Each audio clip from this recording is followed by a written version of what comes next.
नमस्कार दोस्तों, हम पढ़ रहे हैं व्योमकेश बख्शी की जासूसी कहानियों में से एक कहानी अदृश्य वसीयत। आइए पढ़ते हैं उसका दूसरा और अंतिम भाग।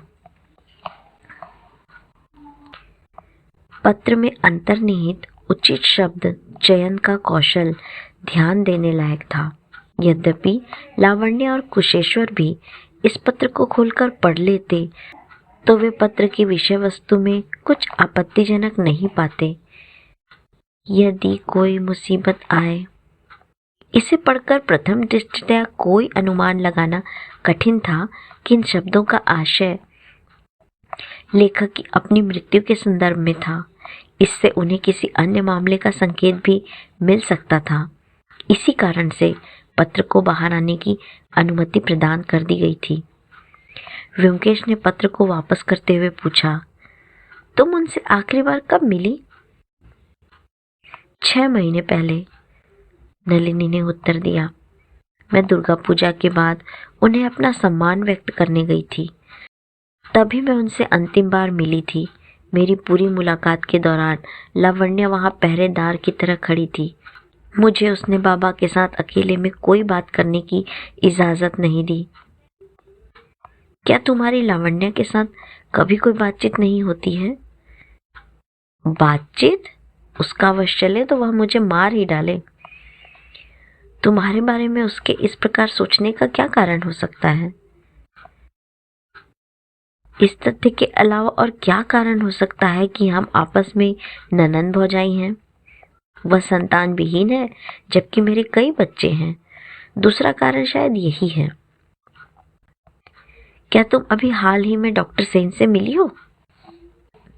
सेन अंकल ने हमें कल बुलाया था। उन्होंने कहा कि बाबा ने एक वसीयत बनाई है। क्या तुम जानती हो कि वह वसीयत कहाँ रखी हुई है? मैं कैसे जान सकती हूँ? वे लोग उन्हें हमेशा कैदी बनाकर रखते थे। वे चलने फिरने में असमर्थ थे और किसी की सहायता के बिना उनके लिए दूसरी मंजिल छोड़ पाना कठिन था। वे लोग दैत्यों की भांति उनकी निगरानी करते थे। बाबा जितने भी पत्र लिखते थे, वे लोग उन सब पत्रों की जांच करते थे और यदि किसी पत्र का मजमून उन्हें पसंद नहीं आया तो वे उस पत्र को फौरन ही फाड़ देते थे। यदि बाबा ने कोई वसीयत बनाई भी होगी तो मुझे संदेह है कि वह कभी सामने भी आएगी। लावण्या ने उसके टुकड़े टुकड़े कर दिए होंगे। व्योमकेश ने कहा, रामेश्वर बाबू एक बुद्धिमान व्यक्ति थे।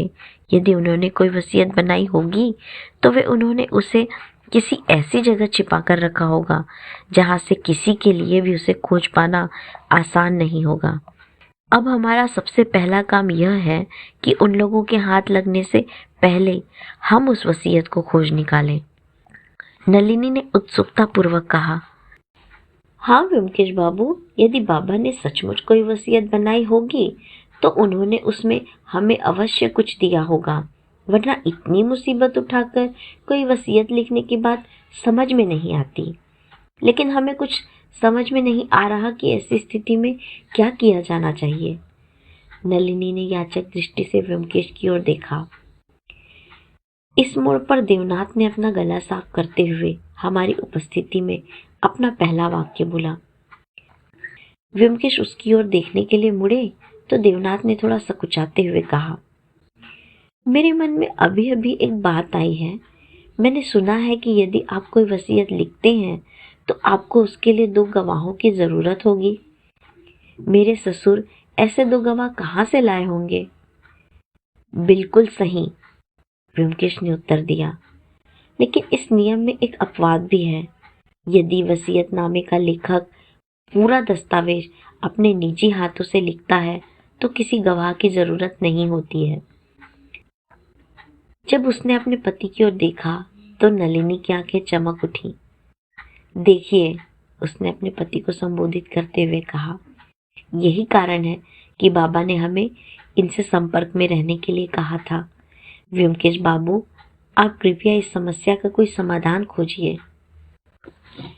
मैं प्रयास करूंगा, व्योमकेश ने उन्हें आश्वस्त किया।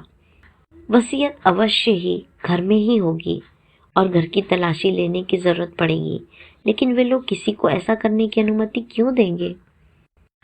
हमें पुलिस की सहायता लेनी होगी। हमें डॉक्टर सेन की ज़रूरत भी पड़ेगी। मुझे 2-4 दिन लगेंगे। आप लोग घर जाकर आराम कीजिए। मैं आपके लिए यह काम करूँगा। यदि किसी वसीयत का कोई अस्तित्व है तो मैं उसे खोद कर निकाल लूँगा। व्योमकेश जब भी कभी विभिन्न सरकारी विभागों में गए, यह काम उन्होंने अकेले ही किया है और मुझे घर में रहने के लिए कहा। मैं भी नौकरशाही की भूल भुलैया में भटकने के लिए बहुत अधिक इच्छुक नहीं था। मुझे कोई जानकारी नहीं थी कि अगले 2 दिनों तक वे कौन कौन से सरकारी कार्यालयों में भटकते रहे। तीसरे दिन शाम को वे घर वापस आए और राहत की गहरी सांस लेकर बोले, हर एक चीज की व्यवस्था कर ली गई है। क्या व्यवस्था कर ली गई है? मैंने पूछा। तलाशी का वारंट जारी हो चुका है, उन्होंने उत्तर दिया। कल सुबह हम पुलिस के साथ जाकर रामेश्वर बाबू के घर पर छापा मारेंगे। अगले दिन सुबह हम इंस्पेक्टर हलधर और कुछ सिपाहियों को लेकर रामेश्वर बाबू के घर पहुंचे।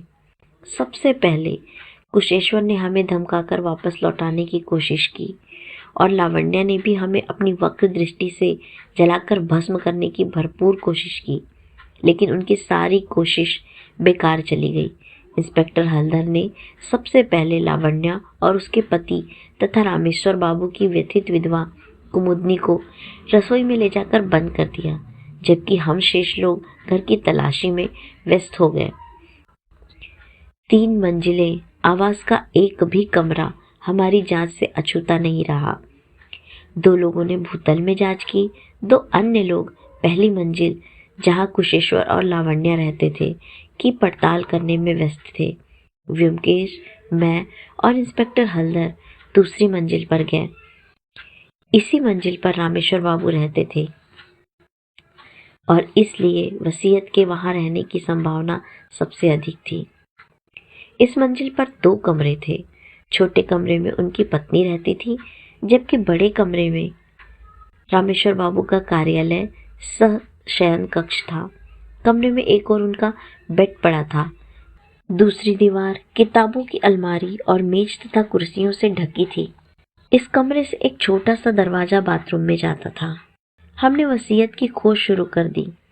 हमने कहाँ, कब, क्या किया, इसका विवरण देना यहाँ अप्रासंगिक है। हमारा पूरा ध्यान कागज के उस छोटे से टुकड़े को खोज निकालने पर था, जो फर्नीचर, बेड, मेजों और अलमारियों की भीड़ में कहीं छिपा हुआ था। हमारा सारा ध्यान एक एक चीज की बारीक जांच पर टिका था। जैसे ही हम अपने काम में आगे बढ़े, एक बात पूरी तरह साफ हो गई कि उन कमरों की तलाशी हमारे वहां पहुंचने से पहले भी ली जा चुकी थी। कुशेश्वर और उसकी पत्नी ने वसीयत को अवश्य खोजा होगा। अब हमें यह ज्ञात करना है कि उन लोगों के हाथ वसीयत लगी है या नहीं, व्योमकेश ने घोषणा की। 2.5 घंटे बाद हम थककर मेज पर बैठ गए। एक छोटी सी ओखली और मुसली मेज के एक कोने पर रखी हुई थी। रामेश्वर बाबू उसका उपयोग अपना पान कूटने के लिए करते थे। व्योमकेश ने उसे अपनी ओर खींचा और लापरवाही से उसके साथ खेलने लगे। इस बीच जिन लोगों को अन्य मंजिलों की तलाशी का काम सौंपा गया था, उन्होंने आकर हमें बताया कि उनके हाथ कुछ नहीं लगा। इंस्पेक्टर हलधर ने भी कहा, वसीयत यहाँ नहीं है। इसका अर्थ यह है कि या तो रामेश्वर बाबू ने वसीयत बनाई ही नहीं, या फिर वह उन लोगों के हाथ हमारे यहाँ आने से पहले ही लग चुकी है। व्योमकेश ने कहा, मुझे कोई संदेह नहीं कि वसीयत बनाई गई थी, लेकिन इस बीच इंस्पेक्टर हलधर ने गोंद की शीशी को अनायास ही खोल दिया। कागज, कलम, लिफाफे, पिन की गद्दीदार डिबिया और गोंद की एक बोतल आदि सारा सामान मेज पर करीने से सजा हुआ था। हम मेज और उसकी दराजों को पहले ही खंगाल चुके थे, परंतु जैसे ही गोंद की बोतल खोली गई, एक तेज और तीखी कसैली गंध हमारे नाक के नथुनों को भेद गई। कच्ची प्याज की गंध। व्योमकेश ने अपनी कुर्सी सीधी की। यह कच्ची प्याज की गंध कहाँ से आ रही है? आइए देखते हैं। उन्होंने बोतल को नजदीक से पकड़ लिया और उसके अंदर की सामग्री को जोर से सूंघा। बोतल को हिलाते हुए उन्होंने उसके अंदर झांका। मोटा सफेद तरल पदार्थ गोंद जैसा दिखाई पड़ा, लेकिन इसके अंदर से प्याज की गंध क्यों आ रही थी? प्याज कहाँ से आई थी? बोतल को अपने हाथों में लिए हुए व्योमकेश कुछ देर शांत बैठे रहे। उस्तरे की धार जैसी उनकी तेज निगाहों को देखकर यह अनुमान लगाना सरल था कि उनके शांत चेहरे के पीछे उनके दिमाग में कोई तेज हलचल हो रही थी। मैंने इंस्पेक्टर हल्दर के साथ इशारों इशारों में बात की। गोंद की बोतल से व्योमकेश ने ऐसा कौन सा रहस्यमय सुराग खोज निकाला था जिससे प्याज की गंध आ रही थी? इंस्पेक्टर हल्दर, क्या आप 1 मिनट के लिए कुशेश्वर की पत्नी को यहाँ बुला सकते हैं? कुछ मिनटों बाद लावण्या ने कमरे में प्रवेश किया। उसकी अवज्ञा उसके प्रत्येक कदम में दिखाई दे रही थी। व्योमकेश ने उसे बैठने के लिए आमंत्रित किया। मैं आपसे एक प्रश्न करना चाहता हूँ। लावण्या बैठ गई। उसके जबड़े भींजे हुए थे और उसकी आंखें संदेहाकुल थीं। यहाँ तक कि कमरे में 3 पुरुषों की मौजूदगी भी उसकी दृष्टि की कठोरता को मुलायम नहीं कर सकी। व्योमकेश ने पूछा, क्या आपके ससुर को कच्ची प्याज खाना पसंद था? लावण्या ने उन्हें चौंकते हुए देखा और उत्तर दिया, बिल्कुल नहीं, लेकिन अपनी मृत्यु से कुछ समय पहले प्याज के प्रति उनकी तृष्णा बढ़ गई थी। वे बूढ़े हो गए थे और उनके मुंह में एक भी दांत नहीं था, इसलिए वे खाने से पहले प्याज को ओखली में पीस लिया करते थे। व्योमकेश ने कहा, अरे, अपनी मृत्यु से कितना पहले यह तृष्णा जागी थी? लावण्या ने उत्तर देने से पहले कुछ देर तक सोचा। लगभग 10 दिन या इसके आसपास, पिछले साल की समाप्ति से कुछ पहले। व्योमकेश ने अपने दोनों हाथ जोड़कर मुस्कुराते हुए कहा, धन्यवाद, आपको बेवजह कष्ट देने के लिए आप कृपया मुझे क्षमा करें। चलो अजीत, चलो इंस्पेक्टर, यहाँ हमारा काम पूरा हो गया है। हमें कुछ समझ नहीं आ रहा था कि कैसे और क्यों हमारे काम को यहाँ पूरा माना जा रहा था। फिर भी हम सब लोग व्योमकेश के पीछे पीछे घर के बाहर निकल गए। जैसे ही हमने फुटपाथ पर कदम रखा, व्योमकेश ने कहा, हल्दर, कृपया आप हमारे साथ हमारे घर चलें। आपके साथ ही अब जा सकते हैं।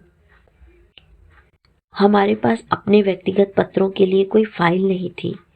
एक बार पढ़ लिए जाने के बाद वे कुछ दिन तक इधर उधर पड़े रहते थे और उसके बाद पुतीराम सफाई करके उन्हें कूड़ेदान में डाल देता था। व्योमकेश ने जाहिराना तौर पर नाराजगी जताते हुए कहा, मेहरबानी करके खोजो उसे, वह पत्र बहुत महत्वपूर्ण है। रामेश्वर बाबू ने लिखा था कि उनके पत्र को गंभीरता से लिया जाए। उस समय मैं उनके इन शब्दों का सही मतलब नहीं समझ पाया था। इंस्पेक्टर हल्दर ने पूछा, लेकिन उनके इस कथन का सही सही अर्थ क्या है? वह पत्र अचानक इतना महत्वपूर्ण कैसे हो गया था? व्योमकेश ने कहा, क्या आप अभी भी नहीं समझ पाए हैं? वह पत्र ही अपने आप में रामेश्वर बाबू की वसीयत है। क्या? कैसे? जी हाँ, गोंद की बोतल में मिले प्याज के अर्क ने आज सब कुछ साफ कर दिया है। रामेश्वर बाबू ने अपनी वसीयत को अदृश्य स्याही से लिखा और उसे मेरे पास भेज दिया था। लेकिन अदृश्य स्याही? वह सब मैं बाद में बताऊंगा। अजीत, उसे हर कोने में खोजो। पुतीराम को बुलाओ। यदि वह पत्र गुम हो गया तो नलिनी और देवनाथ तबाह हो जाएंगे।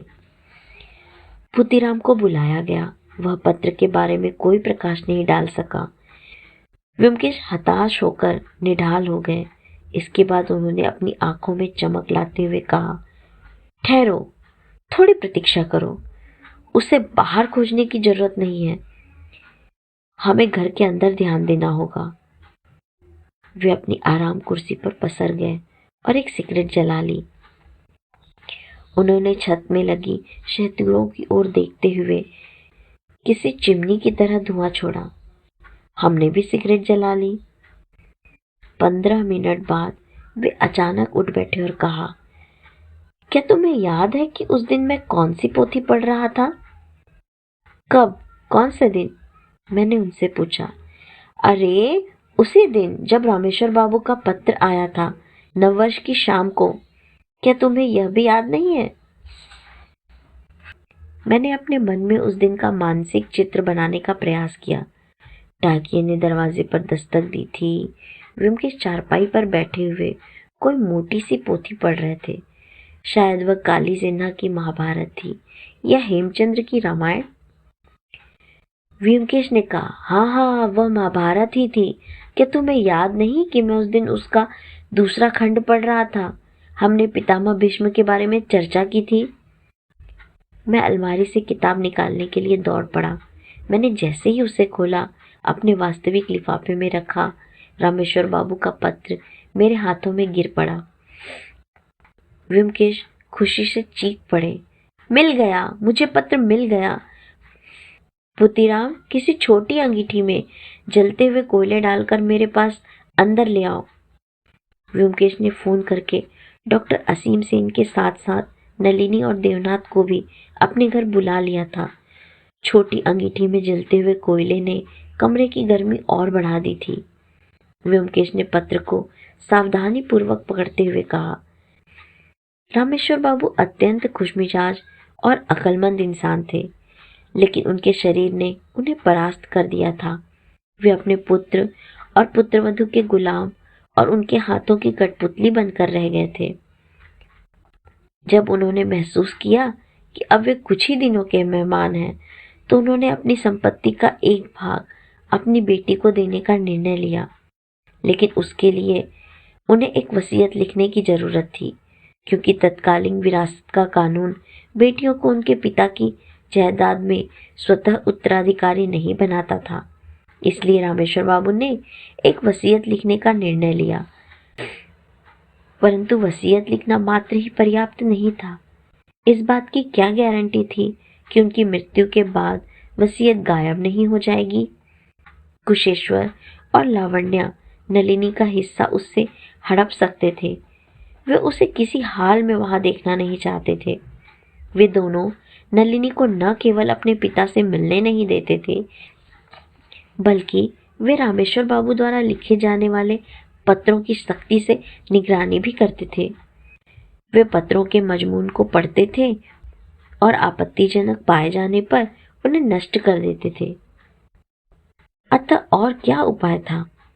रामेश्वर बाबू ने अपनी बुद्धि का उपयोग किया और समस्या का एक समाधान खोज निकाला।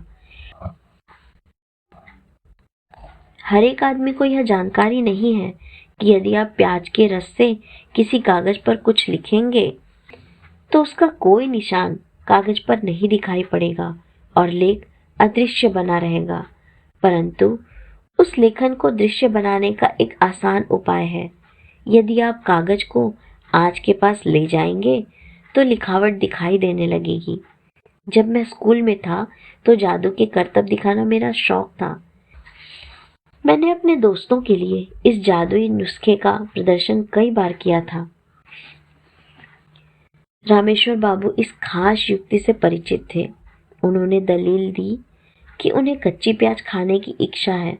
उनके बेटे और बहू ने उसे बुढ़ापे की उमंग माना और उन्हें इसका विरोध करने का कोई कारण भी नजर नहीं आया। रामेश्वर बाबू ओखली और मुसली का उपयोग अपने पान के पत्तों को कूटने के लिए करते थे। यद्यपि उनके दांत बहुत पहले ही गिर गए थे, फिर भी उन्होंने पान खाना नहीं छोड़ा था। जब उन्हें प्याज मिल गई तो उन्होंने उसे ओखली में पीस डाला। गोंद की बोतल को खाली करके उसमें उन्होंने गोंद की जगह प्याज का रस भर दिया। किसी को इसकी भनक तक नहीं लगी। वे अत्यंत विनोदप्रिय व्यक्ति थे और मुझे पूरा विश्वास है कि जिस समय वे यह छल कर रहे थे उन्होंने अवश्य ही ठहाका लगाया होगा। नववर्ष के पहले दिन वे अपने सभी निकटवर्तियों एवं परिजनों के पास अपनी शुभकामनाएं एवं आशीर्वाद प्रेषित करते थे। इस नववर्ष जब तिथि निकट आने लगी तो उन्हें पत्र लिखने शुरू कर दिए। वे मुझे प्रतिवर्ष पत्र लिखते थे। यह वर्ष कोई अपवाद नहीं था। इसके बाद उन्होंने पत्र के पिछले भाग में अदृश्य स्याही से अपनी वसीयत लिखी। यह रहा वह पत्र और इसके पीछे लिखी वसीयत। व्योमकेश ने लिफाफा खोला और सावधानी से पत्र निकाला। उन्होंने कागज को सीधा किया और उसे किनारों से पकड़कर धीरे से छोटी अंगीठी के पास ले गए। जैसे ही उन्होंने उसे आंच के सामने एक सिरे से दूसरे सिरे तक घुमाया, हमने अपनी सांस रोककर हैरानी से देखा कि क्या प्रकट होने वाला है। इसके 1 मिनट बाद हम दोनों की नाक से सामूहिक सांस बाहर आई। पत्र के पिछले भाग में भूरे रंग की लिखावट दिखाई देने लगी। 5 मिनट बाद व्योमकेश ने पत्र को आंच से दूर कर दिया और उस पर एक दृष्टि डाली। इसके बाद उन्होंने वह पत्र डॉक्टर सेन को थमाया और कहा, डॉक्टर साहब, यही वह वसीयत है जिसकी चर्चा रामेश्वर बाबू ने आपसे की थी। कृपया इसे पढ़ें ताकि हम सब भी सुन सकें कि इसमें क्या लिखा है। डॉक्टर सेन ने एक बार उस पत्र को खामोशी से पढ़ा और उनके होठों पर श्रद्धांजलि पूर्ण मुस्कान तैर गई। इसके बाद उन्होंने अपना गला साफ किया और वसीयत को जोर जोर से पढ़ना प्रारंभ किया। ईश्वर हम सबकी रक्षा करे। मैं रामेश्वर राय, निवास नंबर 17, श्यामधन मित्रा लेन, बाग बाजार, कलकत्ता, अपने स्वस्थ मन एवं शरीर से वैशाख 1360 के पहले दिन अपनी अंतिम एवं संपूर्ण वसीयत एवं गवाही लिख रहा हूँ। मेरे अनियंत्रित परिस्थिति के कारण मेरे पास कोई गवाह उपलब्ध नहीं है, इसलिए मैं संपूर्ण वसीयत स्वयं लिख रहा हूँ।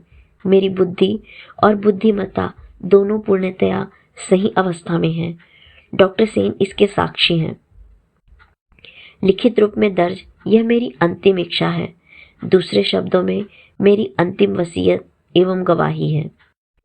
कलकत्ता में मेरे स्वामित्व वाले 8 मकानों और बैंक में जमा नकदी में से हैरिसन रोड वाला मकान और 75,000 रुपये मेरी बेटी नलिनी को मिले।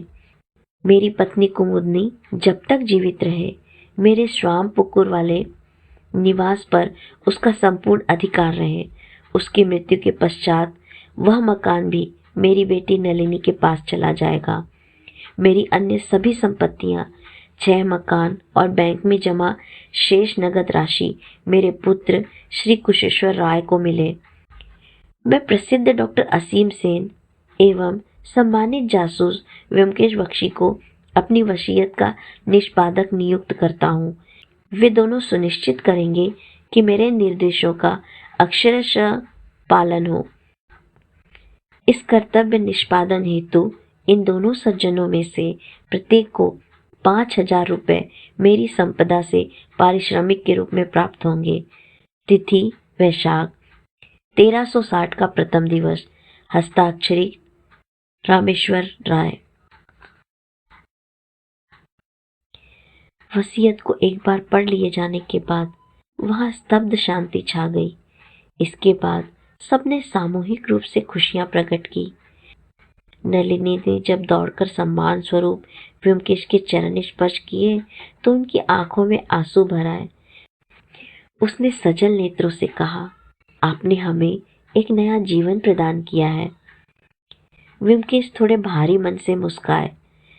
संभव है कि ऐसा हो, परंतु क्या इस वसीयत को न्यायालयों में स्वीकृति प्राप्त होगी? इंस्पेक्टर हल्दर ने आगे आकर व्योमकेश से बड़ी गर्मजोशी से हाथ मिलाया। आप इसकी चिंता कदापि न करें, उन्होंने आश्वस्त किया। वे इस वसीयत को चुनौती देने की हिम्मत नहीं करेंगे। यदि वे ऐसा करेंगे तो उनकी योजना को विफल करने हेतु साक्ष्य के रूप में मैं वहां उपस्थित रहूंगा। मैं भी ऐसा ही करूंगा, डॉक्टर सेन ने कहा।